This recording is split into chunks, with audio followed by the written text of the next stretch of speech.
Hello friends, আমি তাপস সমাদ্দার। আমি আপনাদের সহযোগিতার জন্য জিএসটি এবং ইনকাম ট্যাক্সের উপরে ভিডিও তৈরি করি। আজকে আমার ভিডিওটি হলো জিএসটির ইনভয়েসের উপরে। নর্মাল ইনভয়েস থেকে ইনভয়েস তৈরি করার একটা নির্দিষ্ট টাইম লিমিট রয়েছে।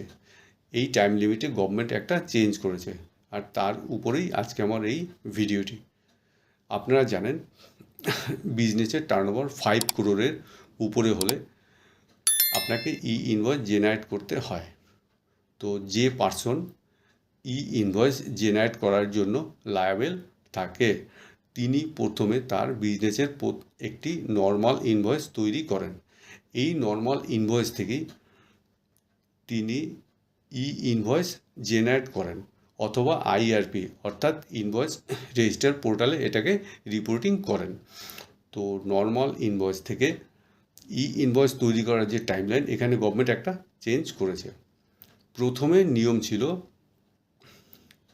যদি আপনার বিজনেসের টার্নওভার 100 crore বেশি হয়, তাহলে আপনাকে 30 ডেজের মধ্যে এই ইনভয়েস জেনারেট করতে হবে।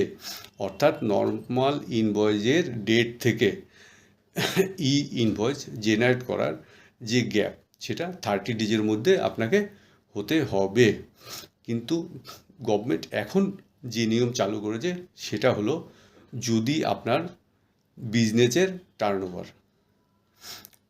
10 crore উপরে হয়, তবেই আপনাকে 30 ডেজের মধ্যে ইনভয়েস জেনারেট করতে হবে।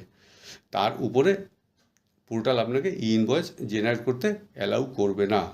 অর্থাৎ যেখানে টার্নওভার 100 crore ছিল, সেখানে গভর্নমেন্ট এটাকে কমিয়ে 10 crore করেছে।